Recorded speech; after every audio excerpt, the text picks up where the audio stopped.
मैं बीज था और जमीन में गिर गया, लोगों ने सोचा मर गया, लेकिन मैं तो फूल बनकर खिल गया। 107.8 FM हिमगिरी की आवाज़, आपकी अपनी आवाज़ पर मैं हूँ संजीव आपके साथ। आप सभी को मेरा प्यार भरा नमस्कार। आप सोच रहे होंगे कि मैंने ये बात क्यों कही। देखिए, अक्सर क्या होता है कि एक जगह पर पहुँचने के लिए हमें वक्त लगता है।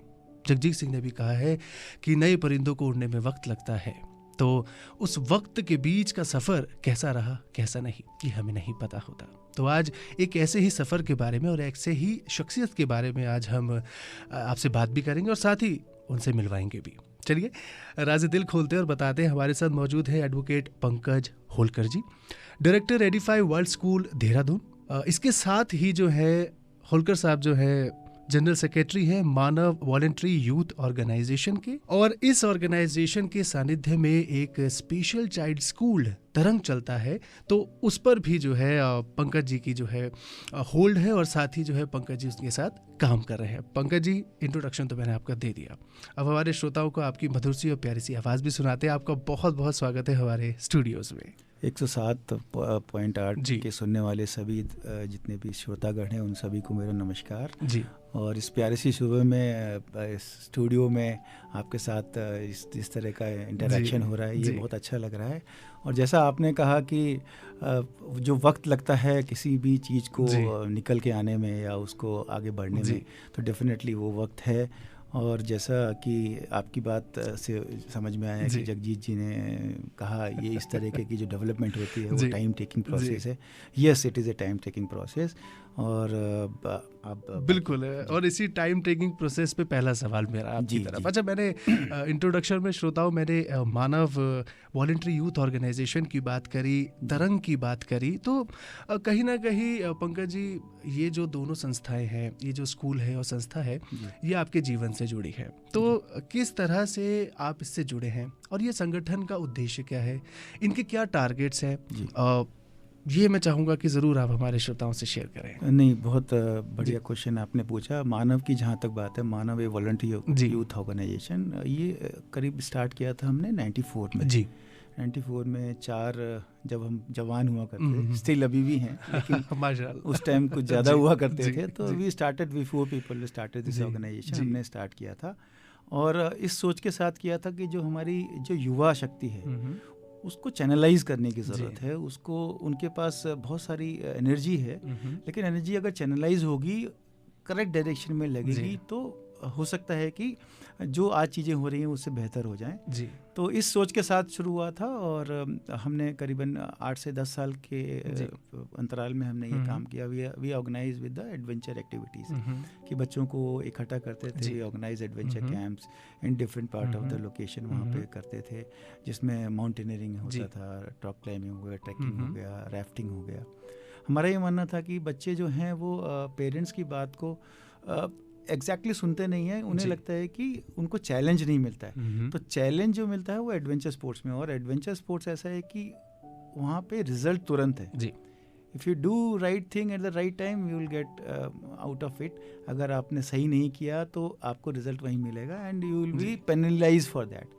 तो अंडरस्टैंडिंग फास्ट है उसमें, और बच्चों को मज़ा भी आता है उसमें, उनके अंदर जो उत्साह है वो और जो एनर्जी है वो यूटिलाइज होती है। तो वी स्टार्टेड दिस, और 2002 के अंदर वी टेक एक कैंप किया था हमने कर्नाटका में, बेंगलोर के पास रामनगर एक जगह है, वहाँ पे कैंप किया था। और वहाँ पे स्पेशल चिल्ड्रंस को कुछ देखा था मैंने गांव में, तो हमें लगा कि why don't we include them also.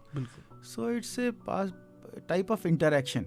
हमने सोचा कि समाज का हिस्सा, स्पेशल बच्चे भी समाज का हिस्सा हैं, क्यों नहीं उनको स्पेशल बच्चों को नॉर्मल बच्चों के साथ इंटरेक्ट किया। So it's a new kind of thing we started at that moment. 2000 में हमने किया था। फर्स्ट कैंप हमने यहाँ ऋषिकेश में किया था, गंगा जी के किनारे, नीम बीच है वहाँ पर, और जिसमें देहरादून के डिफरेंट स्पेशल ऑर्गेनाइजेशंस के बच्चों को हमने इनवाइट किया था। शुरू में तो लगा ऑर्गेनाइजेशंस के जितने भी हेड्स थे, जैसे NIVH हैं, BIL हैं, और भी ऑर्गेनाइजेशन जो काम कर रहे थे, उनको लगा कि ये स्पेशल बच्चों के साथ क्यों इस तरह की एक्टिविटीज़ जो नॉर्मल पेरेंट्स भी जिस जगह पे नहीं भेजना चाहते हैं, राफ्टिंग हो गया या माउंटेनियरिंग हो गया, क्योंकि उसमें एक तरीके का जो है ना वो डर रहता है लोगों पेरेंट्स को, एक तरीके का रिस्क फैक्टर इन्वॉल्व है। लेकिन हमने ये कहा कि ठीक है साहब, आप बच्चों को भेजिए, आप एक बार नहीं भेज पा रहे हैं तो you come and understand what is this. तो वहाँ पे हमारे जो पहले कैंप हुआ उसमें BIL से कुछ करीबन 22 बच्चे आए, उनके साथ कैंप हुआ, and that experience is very good, and then like that we start. बिल्कुल, बहुत सुंदर। पंकज जी, बेहतरीन सोच के साथ ही बेहतरीन लक्ष्य प्राप्त होते हैं, ऐसा माना भी जाता है और ऐसा आप साबित भी कर रहे हैं। इसी के साथ एक और चीज़ मेरे जहन में आ रही है, तरंग से एक रंग, इसका भी मैं जानना चाहूँगा आपसे। अच्छा, ये क्लेमेंट टाउन क्षेत्र है देहरादून क्षेत्र में, क्लेमेंट टाउन एरिया में छावनी क्षेत्र में जो है ये तरंग को जो आपने शुरू किया, इसका निर्णय आपने थोड़ा बहुत तो हमें संक्षिप्त में बताया कि आपने गांव में कुछ बच्चों को देखा, स्पेशल नीड्स के बच्चों को देखा, पर ये स्कूल का आइडिया जो है ये छावनी परिषद के साथ मिलकर, ये मतलब थोड़ा सा हम जाएंगे इस पर भी आप प्रकाश जरूर डालें। बिल्कुल, ये आर्मी की इन्वॉल्वमेंट किस तरह से? आर्मी की इन्वॉल्वमेंट, राइट। बेसिकली हुआ क्या कि यहाँ पे भी एक कैंप किया था, यहाँ पे चक्राता में टाइगर फॉल एक जगह है जी, वहाँ पे एक नेशनल कैंप किया हमने। तो वहाँ पर भी लोकल जो लोग हैं वो अपने स्पेशल बच्चों को लेके आए। बिल्कुल, कि साहब कोई कैंप हो रहा है तो लोगों के मुँह दिमाग में ये रहता है कि डॉक्टर्स आए होंगे और वो हमारे बच्चों को चेक करें, लेकिन बेसिकली उस तरह का था नहीं। तो पेरेंट्स ने आया, बोले कि साहब ये बच्चे हैं, आप उनको चेक कीजिए। हमने कहा साहब ऐसा नहीं है, this is a kind of social boosting करने का है, बच्चों को किस तरह से मेन स्ट्रीमिंग करने की बातचीत है। तो वो मुझे लगा कि यहाँ पे होना चाहिए। तो उस टाइम DM साहब यहाँ पे डॉक्टर राकेश हुआ करते थे, तो आई वेंट टू देम, उनसे मैंने कहा साहब इस तरह का है और कुछ ऐसा होना चाहिए। तो उन्होंने भी कोशिश किया और ये प्रोसेस चला, लेकिन फाइनली ये हुआ कि I brought a land in Motharowala for rehabilitation purpose के लिए, स्पेशल बच्चों के रिहेबिलिटेशन के लिए वहाँ पे लिया। और 2014 में जब BJP गवर्नमेंट आई, मोदी साहब आए, तो उन्होंने स्पेशल एक ड्राइव किया डिफेंस मिनिस्ट्री के थ्रू दिव्यांगों के लिए जी। तो डिफेंस मिनिस्ट्री के थ्रू कैंटोनमेंट बोर्ड सारे गवर्न होते हैं कैंटोनमेंट बोर्ड के थ्रू। तो जब मैंने मैप अप्रूव कराया था अपने स्कूल का वहाँ, तो उन्होंने मेरा मैप स्पेशल विंग का भी अप्रूव किया था। तो ही कॉल्ड मी कि साहब क्या है आपका? तो मैंने कहा साहब अभी तो नहीं है, yes in the period of time हम करेंगे। तो उन्होंने कहा नहीं, इस तरीके का प्रपोजल है and we want to start. मैंने कहा साहब I have all the facilities, आप मेरे से चाहें तो we will go in collaboration. So इस तरह से आर्मी के साथ कोलैबोरेशन है एंड वी स्टार्टेड इन 2015। तो आर्मी जो है सिर्फ हमारी सीमाओं की रक्षा नहीं कर रही है, बल्कि स्पेशल बच्चों की नीड्स पर भी जो है उनकी नज़र है। तो सलाम है उस फौज को भी और सलाम है होलकर साहब आपको भी कि इस तरह की सोच और इस तरह की दिशा जो है आप लेकर अपने जीवन में चल रहे हैं और बहुत सारे जीवन में प्रकाश डालने का काम भी जो है आप कर रहे हैं। यहीं पर होलकर साहब एक और सवाल नहीं कहूँगा मैं इसे, बल्कि कई जगह मैंने होर्डिंग्स में पढ़ा है, इवन कई बार वेबसाइट्स हम स्क्रॉल करते हैं तो एक नाम सुनाई देता है एडिफाई वर्ल्ड स्कूल। तो इस स्कूल का आइडिया जो है, मतलब जैसे कि मैंने इंट्रोडक्शन में सभी श्रोताओं को मैं बता दूं, डायरेक्टर हैं advocate Pankaj Holkar ji, Edify world School Mothrowala Dehradun के। तो पंकज जी, ये आइडिया जो है एडिफाई वर्ल्ड स्कूल का, अगर मैं इसको सही प्रोनाउंस करूँ एडिफाई, तो इस स्कूल का आइडिया विकसित कैसे हुआ? कैसे आइडिया है कि मुझे ये वर्ल्ड स्कूल खोलना चाहिए, कि मैं ये वर्ल्ड स्कूल ज़रूर खोलूँगा? एक तरफ तो तरंग स्कूल की आपने जो है एक पहल करी, आर्मी के साथ मिलकर, मानव के साथ मिलकर आप बहुत सारे जो हैं और सामाजिक कार्यों में रहे, पर ये एडिफाई वर्ल्ड स्कूल का एक विजन कहाँ से क्रिएट किया आपने? जी बिल्कुल अच्छा सवाल आपने पूछा है ये, क्योंकि बड़ा इम्पोर्टेंट है, ये मेरे जीवन से जुड़ा हुआ है। और जिसको कहते हैं कि जीवन में एक आदमी कोई ऐसा काम करना चाहता है जिससे वो याद रहे, तो उसको याद रखा जाए। तो यस, ये वो एक काम है। मेरा शुरू से ये रहता था, जब कॉलेजिंग हम करते थे, कि एजुकेशन में कुछ ऐसा काम होना चाहिए जो थोड़ा सा हटके हो, थोड़ा सा जिसे कहते हैं रिवॉल्यूशनरी स्टाइल का हो। और चूँकि उस टाइम जवान थे तो ज़्यादा रेवोल्यूशन की बातें होती थी, लेकिन ये दिमाग में कहीं ना कहीं रह गया कि होना चाहिए। और शुरू से आई एम वंडरिंग कि देखता रहता था कि कहाँ पर कभी अगर स्कूल स्टेब्लिश किया तो कहाँ करेंगे। तो देहरादून हमेशा से मेरे जहन में रहता था कि because it is A hub of education for last 60-70 years. और जितने भी जो क्वालिटी एजुकेशन है ऑल ओवर इंडिया में अगर बात करें तो देहरादून का नाम आता है। तो पहले से ही जहन में था कि देहरादून में ही होगा अगर होना चाहिए। And finally I come down to Mothrowala, और ऊपर वाले की ऐसी इच्छा रही होगी कि शायद दिल्ली से मुझे जो है देहरादून में आया तो मोथरावाला में है। And we started in 2015 this Edify world school. और यहाँ पे भी वही था, जब भी it's a chain group of schools, Edify is a chain, so we have 52 schools in all over India. Basically ये जो एडिफाई जो है, इनके जो फ्रेंचाइजर हैं, that is Agarwal packers and movers. Okay, तो अग्रवाल जी से मेरी बातचीत हुई, और उनसे भी मेरी पहली शर्त थी कि देखो साहब, मैं बात करता हूँ एजुकेशन की, और एजुकेशन में भी इंक्लूसिव एजुकेशन की, जिसमें समाज के हर एक पार्ट को पार्टिसिपेट करने का मौका मिले, जिसमें स्पेशल फील्ड जिसमें मेरे इंटरेस्टेड है या मैं काम करता रहता हूँ, तो उन बच्चों का भी होना चाहिए। बिल्कुल। तो they are very good people. उन्होंने कहा ठीक है साहब, इस तरह के का है, और वो जितनी भी मुझे छूट हो सकती थी फ्रेंचाइजिंग प्रोसेस में वो मुझे दी गई। और ये हमने किया वहाँ पे 2015 में स्टार्ट किया, और आज भी इंक्लूसिव एजुकेशन की बात करते हैं तो तरंग के साथ वी हैव ए कोलैबोरेशन। बहुत सुंदर। किसी भी स्पेशल बच्चे को will never say no in education. आता है तो अगर हमारे यहाँ है, हमने भी हर एक क्लास में एक स्पेशल बच्चे को दिया हुआ है। बेसिकली ये थॉट प्रोसेस को चेंज करने की बात है। जैसे आप कम्युनिटी रेडियो चला रहे हैं, तो it's a process of changing the society. We are also contributing something, उसमें हम भी कर रहे हैं। और मेरा ये मानना है कि एजुकेशन के अंदर स्पेशल बच्चों को उनका सहभागिता मिलनी चाहिए। किसी भी स्कूल को उनको एडमिशन ना मतलब देने से रोकने का नहीं कोई रीज़न होना चाहिए। गवर्नमेंट ने बहुत सारी पॉलिसीज़ बना रखी है, लेकिन हम जहाँ पर बात करते हैं, समाज की बात करते हैं, समाज को भी खुले दिल से, खुले हाथों से ऐसे बच्चों को मेन स्ट्रीमिंग के लिए जो हो सकता है वो करना चाहिए। बिल्कुल। As institute we are doing it, और करीबन 10-12 बच्चे हमारे स्पेशल बच्चे हैं जो हमारे नॉर्मल बच्चों के साथ पढ़ रहे हैं। और एडिफाई स्कूल भी 6 साल से है। Now it is a full fledged senior secondary school, CBSE school है, एंड काफ़ी अच्छा कर रहा है। बहुत सुंदर पंकज जी, बहुत ही अच्छी एक पहल मैं कहूँगा, जैसे कि हर क्लास में अभी चाहे छोटे लेवल पे ही सही, पर एक कहते हैं ना कि एक शुरुआत, वही शुरू वाली बात, फिर वही आगे की बीज डालने वाली बात जो थी, वो आज पता नहीं कहाँ से मुझे याद आई वो बात, पर आई ज़रूर। तो वही बीज जो है आज डल रहे हैं, तो शायद आने वाले समय में ये कॉन्सेप्ट और ये सोच और भी स्कूल्स अपनाएं, और भी इंस्टीट्यूट्स जो हैं यहाँ पर, यहाँ के पूरे वर्ल्ड में हो, जो इस तरीके के इनिशिएट कर सकें। और ऐसी हम मनोकामना भी करते हैं, ऐसी इच्छा भी रखते हैं, और ऐसा हमें पता है कि ज़रूर होगा। इसी पर होलकर जी, बहुत सारे सवाल आपकी तरफ गए, बहुत सारे जवाब भी मुझे मिले। तो एक सवाल मैं बड़ा मीठा सा आपसे पूछता हूँ। वो बड़ा मीठा सा सवाल ये है कि आपके बहुत सारे फेवरेट गाने होंगे, तो कोई मनपसंद गीत आपका हो, तो उस गीत के दौरान हम एक गुफ्तगू भी रखेंगे और आपको मधुर मधुर गीत भी सुनाएंगे। तो कोई भी आपका मन पसंदीदा गीत जो आप चाहते हैं, हम आपके लिए ज़रूर बजाएंगे स्टूडियो से। मन पसंदीदा गीत आप कह सकते हैं, पुराने गानों का शौक़ है मुझे जी। और इसमें एक गाना हुआ करता है, किसी की मुस्कुराहटों पे हो फिदा। क्या बात है। तो देखिए, गीतों में भी होलकर साहब जो है उस फील को जो है आप महसूस करते हैं, तो गीत भी आपके उसी तरीके की चॉइस है। तो वो गीत आपकी तरफ ज़रूर आ रहा है, किसी की मुस्कुराहटों पे हो निसार, जीना इसी का नाम है।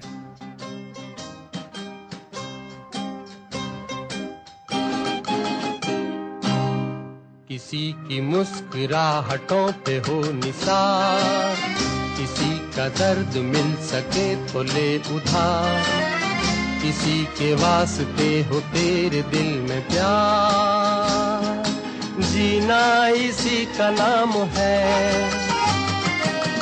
किसी की मुस्कुराहटों पे हो निसार, किसी का दर्द मिल सके तो ले उधार, किसी के वास्ते हो तेरे दिल में प्यार, जीना इसी का नाम है।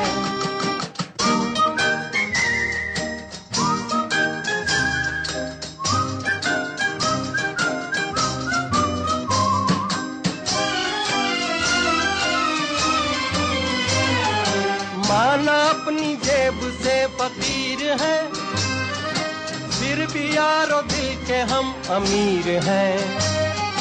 माना अपनी जेब से फकीर है, फिर भी यारो दिल के हम अमीर हैं। मिटे जो प्यार के लिए वो जिंदगी, जले बाहर के लिए वो जिंदगी, किसी को हो ना हो हमें तो एतबार, जीना इसी का नाम है।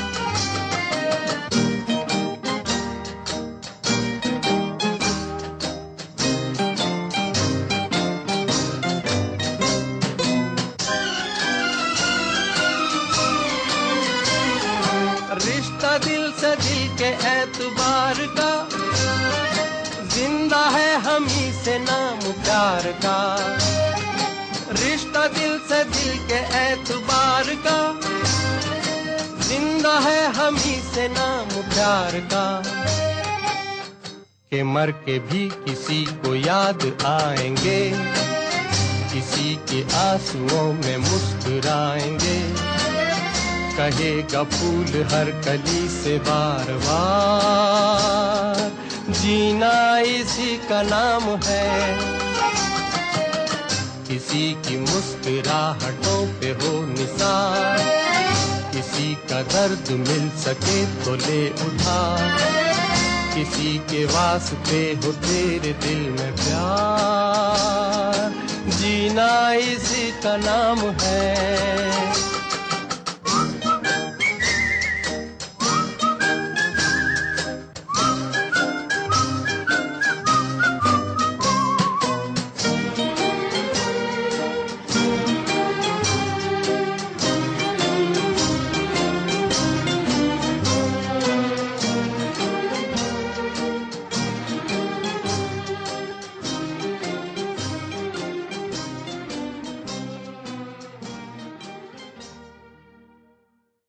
जी हाँ, जीना इसी का नाम है और हम जी भी रहे हैं और खुश भी हैं। और आज ज़्यादा खुश है क्योंकि हमारे साथ एडवोकेट पंकज होलकर जी हैं, director Edify world School Dehradun Mothrowala, और साथ ही जनरल सेक्रेटरी है मानव वॉलंटरी यूथ ऑर्गेनाइजेशन के, और स्पेशली एबल्ड बच्चों के लिए तरंग स्कूल भी चला रहे हैं, और उसके साथ साथ मुस्कुरा रहे हैं और हमारे स्टूडियो में है। सर, एक बार फिर से आपका स्वागत है हमारे स्टूडियो में। बहुत धन्यवाद। तो बहुत सारे सवालों की लड़ी मैंने आपकी तरफ रखी और एक खूबसूरत सा गीत भी हमने सुना, पर सवाल अभी ख़त्म नहीं हुए मेरे, तो मेरे पास और भी सवाल हैं। और सवालों में एक सवाल और है। मैं आपसे जब कन्वर्सेशन कर रहा था तब एक बात चली थी, शिविरों की एक बात चल रही थी हमारी, जिसमें आप बता रहे थे साहसिक खेल, जैसा कि आपको हॉबी है, आपने बताया आपको रॉक क्लाइंबिंग का शौक़ है, आपको स्कूबा डाइविंग का शौक़ है, आपको हाइकिंग्स ट्रैकिंग्स का शौक़ है, स्लिडरिंग का शौक़ है, माउंटेनियरिंग, मतलब इतनी सारी हॉबीज़। मतलब पंकज जी, एक आधी अगर मुझे मिल जाए ना तो शायद मैं फिट सा हो जाऊँ, और जितने फिट आप इस समय हैं माशाल्लाह, तो इससे फिट मैं भी हो जाऊँ। तो इन साहसिक खेलों को आप जो है एंजॉय करते हैं, ये आपकी हॉबी है। तो डिफरेंटली एबल्ड जो बच्चे हैं, जो स्पेशल चाइल्ड्स होते हैं, डिफरेंटली एबल बच्चों के लिए जो आपने शिविर लगाए हैं, उनमें कहीं ना कहीं इन एडवेंचर स्पोर्ट्स को लेकर कठिनाइयाँ ज़रूर आई होंगी जी, क्योंकि कहीं ना कहीं जो दिव्यांग होते हैं, तो दिव्यांग बच्चे हैं, उनके साथ एक ना एक चैलेंज ज़रूर जुड़ा होता है। और एडवेंचर स्पोर्ट्स से अगर हम रिलेट करें तो वो उन कठिनाइयों से आप कैसे उभरे, हमें भी पता चलेगा और हमारे श्रोताओं को भी, कि किस तरीके से उन कठिनाइयों से आपने जो है पार पाया और उन बच्चों को सक्सेसफुल और बहुत ही उम्दा शिविर दिए। जी नहीं, ये जो ये आपने प्रश्न किया है, ये इसको प्रश्न नहीं कहूँगा, ये मैं इसको ये कहूँगा कि ये एक थॉट प्रोसेस है जी। जैसा आपने सोचा, शायद पूरी हमारी इस कम्युनिटी, सोसाइटी भी इसी तरह का थॉट प्रोसेस रखती है। हर एक के जहन में ये सवाल रहता है कि ये जो एडवेंचर स्पोर्ट्स है या साहसिक खेल हैं, ये एक पर्टिकुलर किसी आदमी के लिए या पर्टिकुलर किसी वर्ग विशेष के लिए हैं, या जवानों के लिए हैं, बुजुर्गों के लिए नहीं है। तो मेरा ये मानना है कि ये इस तरह के थॉट प्रोसेस को हमें बदलने की ज़रूरत है। और सबसे पहली मेरी तो कहना ये है कि कहीं ना कहीं हम सभी जो हैं स्पेशल हैं। We are special, everyone are special.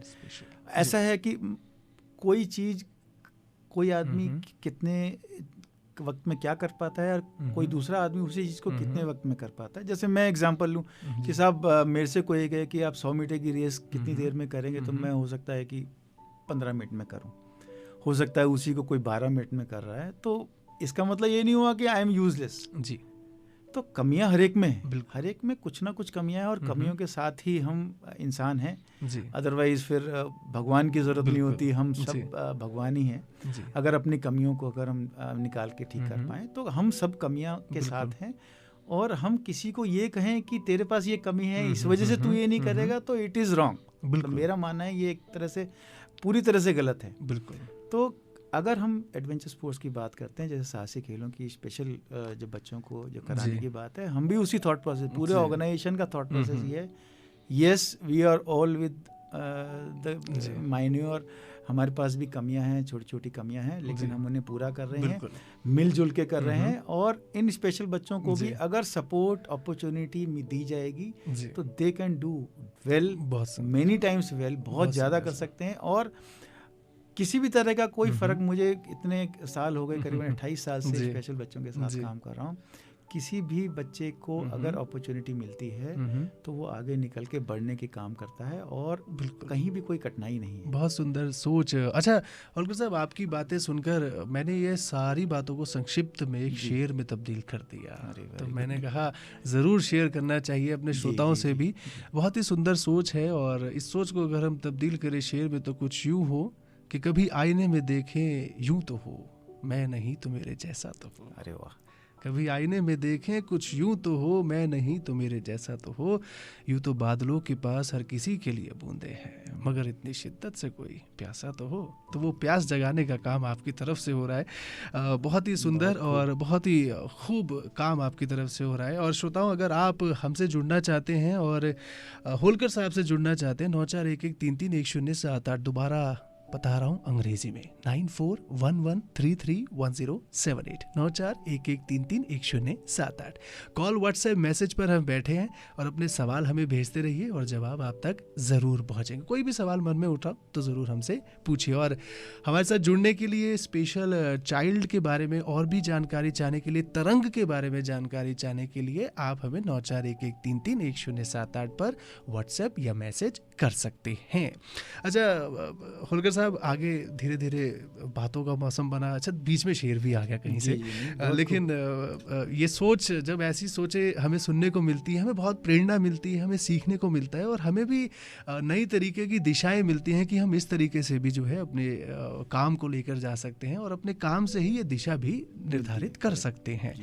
अच्छा, यहीं पर बहुत सारी फ्यूचर हर कोई सोचता है। होलकर साहब, आपने भी ज़रूर कुछ ना कुछ योजनाएं फ्यूचर की ज़रूर रखी होंगी, तो थोड़ा सा हम चाहेंगे, पूरा नहीं चाहेंगे बट थोड़ा बहुत ज़रूर चाहेंगे हमारे श्रोता भी जान पाएँ कि इतने सारे कार्य आप कर रहे हैं तो उनकी फ्यूचर प्लानिंग क्या है, किस तरीके की नई योजनाएं जो हैं तरंग विंग में, एडिफाई स्कूल में आप चाह रहे हैं और किस तरीके का वो आउट ऑफ द बॉक्स है। मतलब रोज़मर्रा, रोज़ तरह की ज़िंदगी में जो हम चीज़ें देखते हैं उससे हटकर होने वाला है, ऐसा मुझे लगता है। तो ज़रूर चाहूँगा थोड़ा सा शेयर करें कि किस तरीके की योजनाएं हैं और कैसे डेवलपमेंट आप सोच रहे हैं बच्चों के मानसिकता में और ओवरऑल सोसाइटी में। हम चाहें नहीं, बेसिकली जैसा आपने चेंज की बात की, तो देखिए चेंज के लिए एनर्जी की ज़रूरत होती है और एनर्जी जो है अगर उसका चैनलाइजेशन अगर सही दिशा में वो लगे तो डेफिनेटली चेंज आता है। और हम देखते हैं इतिहास भरा पड़ा है चेंजेस से। और मेरा भी ये मानना है कि नहीं दुनिया बदल सकते तो अपने आसपास के 2 गज तो बदलने की कुव्वत तो उतनी होनी चाहिए। बिल्कुल। मैं भी कोशिश करता हूँ अपने आसपास के 2 गज को बदलने की। और जो मेरे फ्यूचर प्लानिंग्स हैं, जैसे स्कूल, एडिफाई स्कूल की बात है, तो बेसिकली हम उसमें डिफरेंट करिकुलम्स के साथ काम करते हैं और कोशिश करते हैं कि फ्यूचर की क्या डिमांड्स है बच्चों को, फ्यूचर में आज से 15 साल में या 20 साल में किस तरीके की सोसाइटी होगी या किस तरीके का एजुकेशन सिस्टम होगा या थॉट प्रोसेस होगा। तो डिज़ाइनिंग और उसको उसी तरह से बनाया जा रहा है, उसी करिकुलम को बनाया है। हमारा करिकुलम उसी तरह का स्पेशल करिकुलम के साथ है।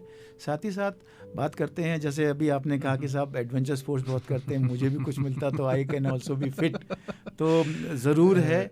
तो adventure sports is a part of the curriculum. ये हमारा स्पेशलिटी है, यूएसपी है कि एडवेंचर स्पोर्ट्स हमारे स्कूल में बिल्कुल वरीयता दी जाती है। बहुत कम स्कूल्स हैं जहां एडवेंचर स्पोर्ट्स की फैसिलिटीज है देहरादून में, अभी भी अगर हम काउंट करें तो बहुत कम स्कूल्स हैं। One of is Edify. Yes, one of is Edify. Basically it's a thought process.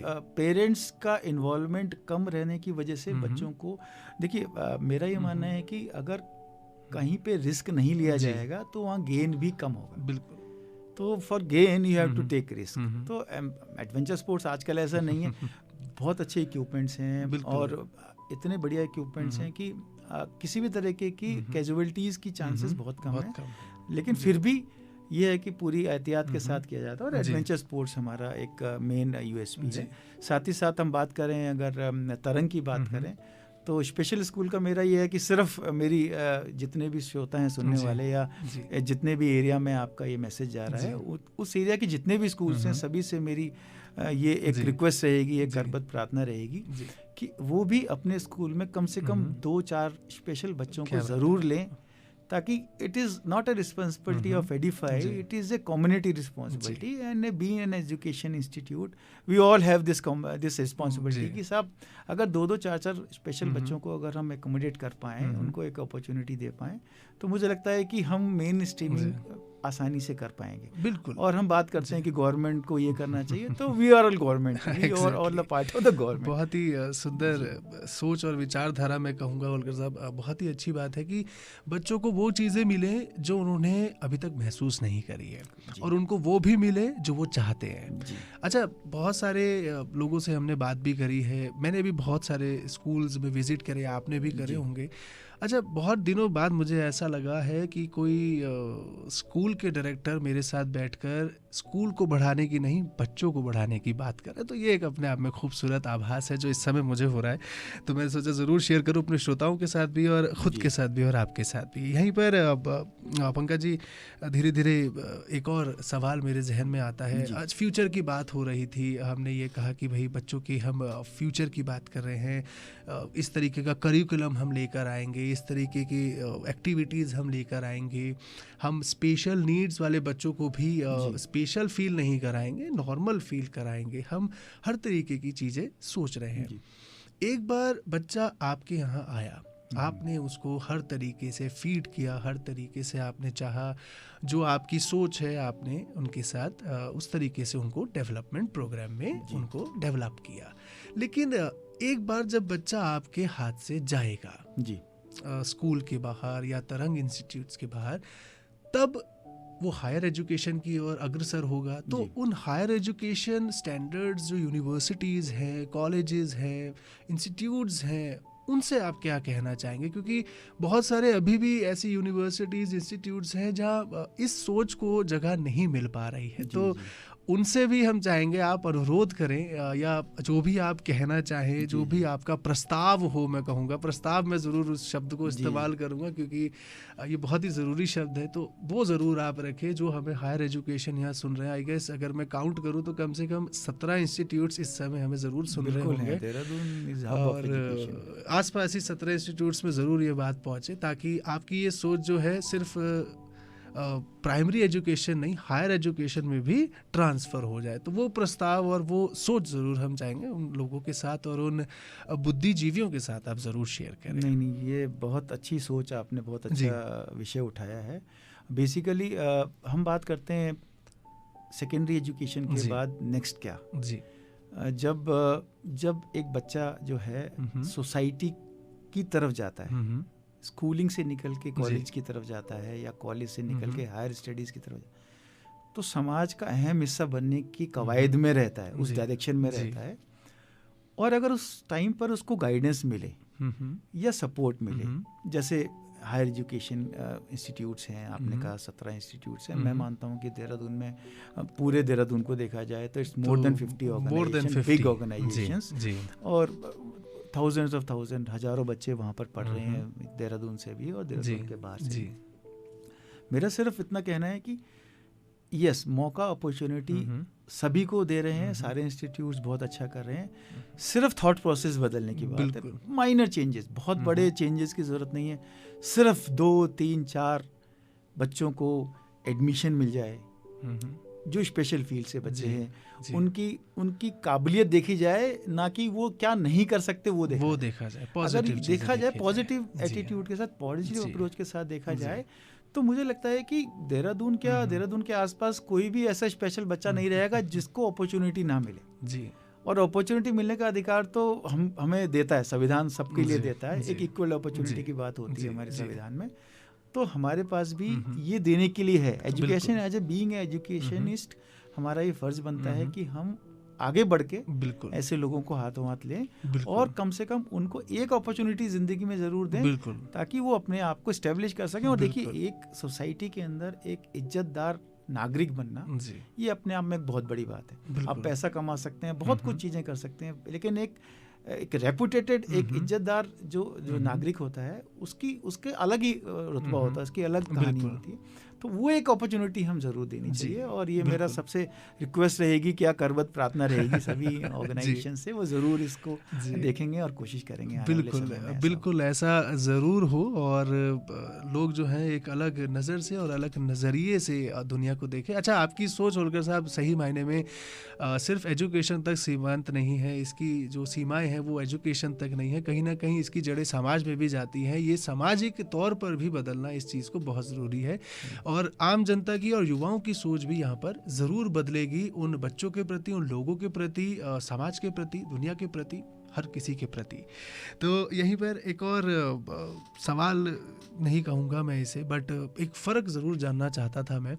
हालांकि मैं तो समझ गया, लेकिन बहुत सारे हमारे श्रोता ऐसे हैं जो अभी भी इस बात को नहीं समझ पा रहे होंगे कि एडिफाई वर्ल्ड स्कूल और तरंग जो एजुकेशन प्रोवाइड कर रहा है बच्चों को, वो कैसे डिफरेंट है XYZ स्कूल से। तो ये ज़रूर मैं चाहूँगा आप अंतिम चंडों में ये ज़रूर बताएं कि बहुत सारे कंफ्यूज हो रहे होंगे, बिल्कुल हो रहे होंगे होलकर साहब कि ये तो अपना करिकुलम बता रहे हैं, ये कुछ बता रहे, तो एक वो 3-4 पॉइंट्स में वो डिफरेंस ज़रूर बताइए कि आपके जो स्कूल में एजुकेशन है और जो करिकुलम है, जो सोच है, वो क्यों डिफरेंट है XYZ स्कूल से। जी देखिए, जहाँ तक एजुकेशन की बात है, मेरा ये मानना है कि जितने भी स्कूल या इंस्टीट्यूट्स हैं, they are doing excellent work, बहुत अच्छा काम कर रहे हैं। एजुकेशन हर एक स्कूल या कॉलेज बहुत अच्छी दे रहा है, अपने बेस्ट जितना भी वो दे सकते हैं वो दे रहे हैं। जहाँ तक एडिफाई की बात है, yes we are different, at some point we are different. हम जैसे अभी आपने कहा कि साहब हम बात कर रहे हैं सोसाइटी की, हम बात कर रहे हैं बच्चों की, हम बात कर रहे हैं स्पेशल बच्चों की, हम बात कर रहे हैं कि main streaming of childrens, those who are needed and those who are not getting the opportunities. ये अलग है, ये थॉट प्रोसेस अलग है। मेरा ये मानना है कि किसी भी ऑर्गेनाइजेशन का थॉट प्रोसेस होना चाहिए और थॉट प्रोसेस के थ्रू ऑर्गेनाइजेशन रन करता है। सिर्फ मॉनेटरी फाइनेंशियल प्रॉफिट्स के लिए काम करना, यस, 2 रोटी सभी को चाहिए और वो सब उसके लिए काम करते हैं, मैं भी करता हूँ। लेकिन यस, उसके साथ साथ अगर सोसाइटी को एक थॉट प्रोसेस बदलने की बात करें, मान लीजिए मैं मोथरा वाला में हूँ, तो मोथरा वाला के अगर 10 किलोमीटर एरिया को मैंने नहीं बदल पाया, या मेरी थॉट प्रोसेस या ऑर्गेनाइजेशन के थॉट प्रोसेस से नहीं बदल पाए, और अपलिफ्टमेंट ऑफ सोसाइटी की बात करते हैं, तो सोसाइटी इन लार्ज होना चाहिए, नॉट ओनली कंसीडर्ड कि सब बच्चों को ही बदलना है, नहीं, पूरे परिवार की बात होनी चाहिए, पेरेंट्स की भी, रिश्तेदारों की भी, दोस्त, इन होल।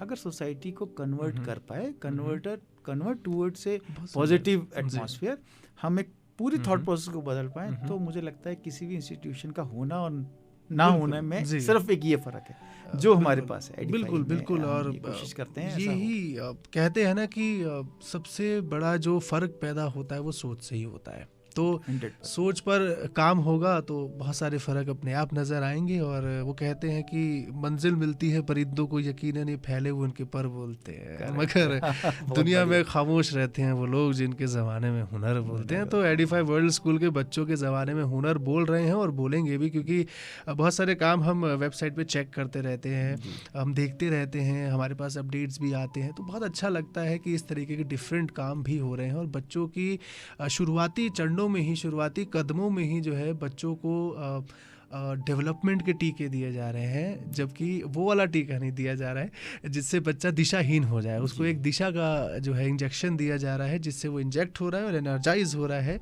अपनी नई दिशाओं की ओर, नई सोच की ओर और नई लक्ष्यों की ओर। ये बहुत ही खूबसूरत बात है पंकज जी, बहुत अच्छा लगा आपसे बात कर और जाते जाते 2 सवाल है मेरे पास आपके लिए, सिर्फ 2, इससे ज़्यादा नहीं पूछूंगा, थकान लग रहा है मुझे हो गई है, आप तो अभी भी मुस्कुरा रहे हैं। तो 2 सवाल आपसे पूछूंगा जाते आते। एक सवाल तो ये कि जब भी हम स्पेशल चाइल्ड्स की बात करते हैं, मेरे जहन में ये अपने आप आया और मैं चाहता हूँ मैं आपसे ज़रूर पूछूं, स्पेशल चाइल्ड्स की जब बात होती है तो अभिभावकों की जब हम बात करें, उनके पेरेंट्स की बात करें, तो वो बहुत इनसिक्योर होते हैं बच्चों के स्कूल भेजने को लेकर, उनको एजुकेशन देने के मामले में, क्योंकि कहीं ना कहीं एक डर, एक खतरा, एक संदिग्धता उनके मन में रहती है कि पता नहीं मेरे बच्चे के साथ क्या होगा। तो ऐसे में आप उन अभिभावकों को कोई संदेश देना चाहें, और सिर्फ उन्हीं अभिभावकों को नहीं, उन्हीं पेरेंट्स को नहीं, बल्कि हमें सुनने वाले हर अभिभावक, हर पेरेंट को कोई संदेश अगर आप देना चाहें, स्कूलिंग से जुड़ा हुआ, एजुकेशन से जुड़ा हुआ, लाइफ से जुड़ा हुआ, मतलब जो भी आप संदेश देना चाहें वो ज़रूर आप शेयर करें, और हमें बहुत अच्छा भी लग रहा है। बेसिकली आपने ये बहुत अच्छा सब्जेक्ट उठाया है। मैं सब्जेक्ट इसलिए कहूँगा कि ये एक अपने आप में बहुत बड़ा चैलेंज है। जिस भी परिवार में कोई स्पेशल बच्चा होता है, उस परिवार का पूरा जो एटमॉस्फेयर है, दैट इज़ टोटली डिफरेंट। और मैं बात करूँ बेसिकली मेरा भी बेटा है, इज स्पेशल, ऑटिस्टिक है वो, करीबन 20 साल का है बेटा, और मैं उस सारी कठिनाई को, उस सारी प्रॉब्लम्स को जानता हूँ, और सारे अभिभावकों के जो कठिनाइयाँ हैं, ये क्वेश्चन रहता है कि मेरा बच्चा कहाँ जा रहा है, कौन उसे पढ़ा रहा है, या कौन उसको कैसे डील कर रहा है, कोई उसे मार तो नहीं रहा है, कोई उसके साथ इल ट्रीटमेंट तो नहीं कर रहा है। बहुत सारी मन में विचार रहते हैं। बहुत बड़ा विचार ये रहता है कि मेरे बाद कौन देखेगा मेरे बच्चे को। तो ये बहुत सारे इस तरह के प्रश्न रहते हैं, और बेसिकली हर पेरेंट्स के मन में रहते हैं, चाहे वो बच्चा स्पेशल हो या ना हो। लेकिन स्पेशल बच्चों के पेरेंट्स के मन में ज़्यादा इनसिक्योरिटी रहती है, क्योंकि वो ये सोचते हैं कि यार मेरे बच्चे को मेरे बाद कौन देखने वाला है जी, मेरे सामने ही अगर ये स्थिति है, तो ये एक बड़ी, मतलब अगर आप इसको पूरे इसको सीन को अगर विजुलाइज करें तो ये बड़ा अजीब सा है। मतलब ऐसा लगता है कि फिर समाज में रहने का क्या फ़ायदा, अगर मेरा साथ वाला मेरी हेल्प नहीं कर रहा है, मेरा रिश्तेदार मेरी हेल्प नहीं, मेरा दोस्त मेरी हेल्प नहीं कर रहा है, तो मैं क्यों समाज में।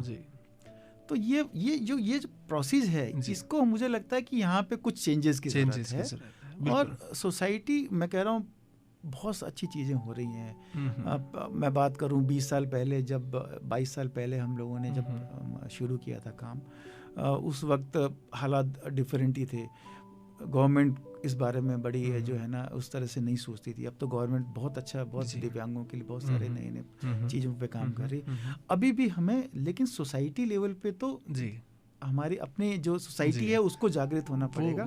हमारे लोगों को, हमारे अपने पेरेंट्स को, चाहे वो किसी भी बच्चे के, चाहे स्पेशल हो या नॉन स्पेशल बच्चा है, उनके बच्चों के सबको हमें जागृत होना पड़ेगा। और हमें ये मानना पड़ेगा कि यस, हम सब सोसाइटी में हैं, और सोसाइटी के हर एक पार्ट को हमें साथ लेके चलना है, और जो भी हेल्प हो सकती है, अपॉर्चुनिटीज़ जो भी हम दे सकते हैं, चाहे बहुत छोटी से छोटी हो। मैं बात करूँ तरंग की, तरंग में हम बात करते हैं कि एजुकेशन के बाद, स्पेशल बच्चे के एजुकेशन के बाद क्या, तो हम कहते हैं रिहेबिलिटेट करना है उसको, सब उसको एक ऐसा नागरिक बनाना है जो 2,500, 3,000, 4,000 रुपये कमा सके, सम्मानित नागरिक हो कि साहब मैं भी कमाता हूँ, मेरे ऊपर भी डिपेंडेंसी है, या मैं भी देख सकता हूँ।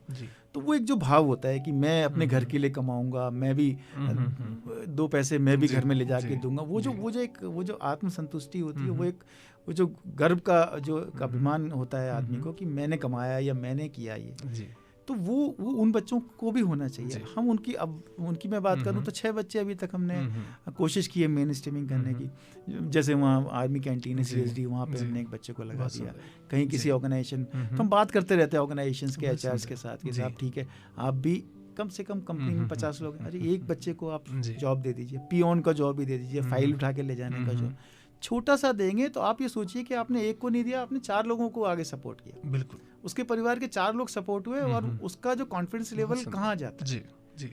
तो बहुत सारे ऑर्गेनाइजेशन ऐसा कर रहे हैं, देहरादून में भी मैंने देखा है बहुत सारे ऑर्गेनाइजेशन। तो मुझे लगता है कि इसको और बढ़ाने की ज़रूरत है, आगे ले जाने की ज़रूरत है। बहुत सुंदर है। तो अभिभावकों को आपका संदेश ज़रूर पहुंचा होगा और हम तक भी आपकी सोच ज़रूर पहुंची है। और आपका संदेश इसलिए भी बहुत अहम रहा क्योंकि आप भी स्पेशल चाइल्ड के अभिभावक हैं, तो आपका जो संदेश है और स्पेशल हो जाता है हमारे लिए, ताकि हम इसको और गहराई से समझ पाएँ। और बहुत ही खूब मैं कहूँगा श्रोताओं, आपको भी मैं बताता हूँ, ये एजुकेशन को एज अ टूल इस्तेमाल करना, ये अपने आप में एक बहुत ही उम्दा सोच है, उम्दा मैं कहूँगा एक पहल है, एक रास्ता है, एक सोच है जिस पर हम लोग चल सकते हैं और कहीं ना कहीं एक जो लक्ष्य प्राप्ति की हम बात करते हैं वो हमें ज़रूर मिलता है।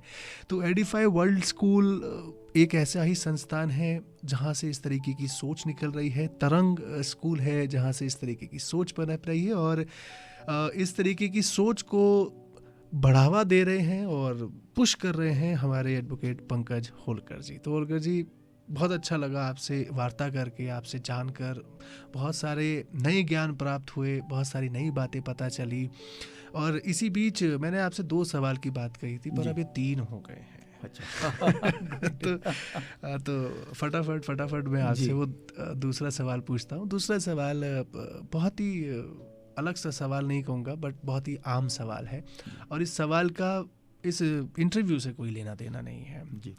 इसका सिर्फ और सिर्फ लेना देना है आपकी जीवन से जी। तो आपने शुरुआत में बीच बीच में मुझे सुना होगा कहते हुए कि हिमगिरी की आवाज़, आपकी अपनी आवाज़। तो ये आपकी अपनी आवाज़ जो है ये हमारी इनर सोल की आवाज़ हम कहते हैं, हमारा छठी इंद्री की आवाज़ कह लो। तो ज़रूर मैं जानना चाहूँगा वो आपकी अपनी आवाज़ वैसे कुछ हद तक मुझ तक पहुँच गई है, बट जो थोड़ी बहुत रह गई है गुंजाइश वो चाहूँगा ज़रूर पूरी करें। वो आपकी अपनी आवाज़, वो कौन सी बात है, कौन सी ऐसी सोच है, कौन सा ऐसा किस्सा है जो आपके जहन में हमेशा रहता है और आप चाहते हैं कि वो आवाज़ बनकर हर किसी के जहन में रहे?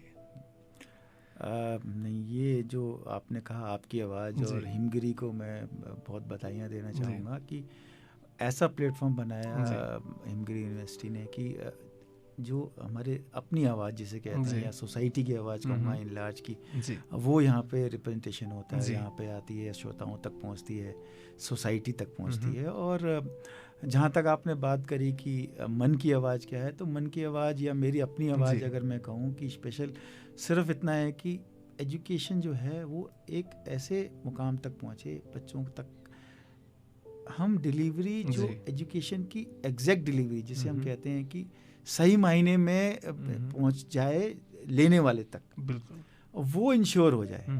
एज ए ऑर्गेनाइजेशन हम रन करते हैं और पर्सनली भी मेरा ये मानना है कि डिलीवरी को इंश्योर कर लें हम। ठीक है, ऑर्गेनाइजेशन बहुत सारे इंस्टीट्यूट चला रहे हैं, चल रहे हैं जी। सिर्फ क्वालिटी ऑफ एजुकेशन के अलावा डिलीवरी ऑफ एजुकेशन को इंश्योर करना इम्पोर्टेंट है, ताकि जो चीज़ जो कम्युनिकेट हो रहा है एग्जैक्ट सही मायनों में पहुंच जाए जी। तो मुझे लगता है कि बहुत बड़े बदलाव हम कर सकते हैं और हम कर भी रहे हैं। बिल्कुल। दानिश मिर्ज़ा का मुझे शेर याद आता है कि सबके तख्तो ताज बिखर जाएंगे जब मेरे पन्ने बिखर जाएंगे। तो दानिश मिर्ज़ा की बात आपकी इस बात से याद आई। बहुत ही खूबसूरत वार्ता रही, बहुत ही अच्छा लगा आपसे मिलकर, आपसे बात कर आपकी सोच जानकर, और उम्मीद है हमारे श्रोताओं को भी ऐसा ही ज़रूर लगा होगा और महसूस हुआ होगा, क्योंकि दिल की बात दिल तक पहुँच ही जाती है। अच्छा, तीसरा सवाल कोई ख़ास सवाल ही है, वो ये है कि हमने इतनी सारी बातें करी, हमने आपसे सिर्फ एक ही गीत पूछा, हम चाहते एक और गीत आप बताएं जो आपका फेवरेट हो, आपके दिल के करीब हो। हम उसको ज़रूर आपके लिए चलाएंगे और अपने श्रोताओं के लिए भी। इसमें मैं बात करूंगा पुराने गानों की। पहले भी मैंने कहा था, रफ़ी साहब का एक बहुत बेहतरीन गाना हुआ करता है, लग जा गले फिर ये बात हो ना हो। क्या बात है। तो होलकर साहब की फरमाइश पर ये गीत छोड़े जा रहे हैं आपके पास, लग जा गले के फिर हंसी शाम हो ना हो। हालांकि सुबह थी बट बात करते करते कब शाम सी महसूस होने लगी पता ही नहीं चला। कुछ मिनटों में सदियों का आनंद हमने इस वार्ता में लिया। बहुत बहुत शुक्रिया होलकर साहब हमारे स्टूडियोज़ तक आने के लिए, अपना कीमती वक्त हमें देने के लिए, अपनी सोच हमारे साथ शेयर करने के लिए और इतनी खूबसूरत मुस्कुराहट हमारे साथ साझा करने के लिए। बहुत बहुत धन्यवाद संजीव जी। और मेरा सभी हिमगिरी की जितनी यूनिवर्सिटी है, सभी के जितने भी श्रोतागण सुनने वाले हैं या जितने भी यहाँ पे जो जितने भी ऑर्गेनाइजेशंस के लोग हैं, या उन सभी को मेरा बहुत बहुत धन्यवाद है। आपने मुझे मौका दिया इस प्लेटफॉर्म पे आने का और सोसाइटी के साथ इंटरेक्ट करने का। बहुत बहुत धन्यवाद। Thank you.